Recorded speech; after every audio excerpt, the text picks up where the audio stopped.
এক বৃদ্ধ বাবা মেয়ের বাড়িতে যাচ্ছেন, সাথে আছে মাত্র 10 টাকার মুড়ি আর 30 টাকার একটি কাঁঠাল।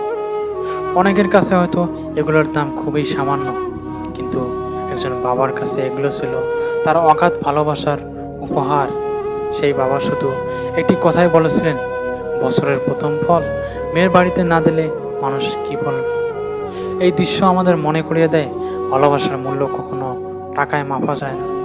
অনেক বাবা মা নিজেদের প্রয়োজন কমিয়ে দেন, কিন্তু সন্তানের মুখে যেন হাসি থাকে সেই চেষ্টাই করে যান।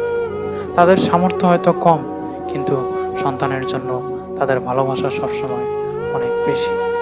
আমরা অনেক সময় নিজের আরাম আয়েশের ভেতর থেকে মনে করি সবার জীবন আমাদের মতোই চলছে, কিন্তু বাস্তবতা অনেক ভিন্ন। আজও অসংখ্য মানুষ অল্প সামর্থ্য নিয়ে জীবন কাটাচ্ছে।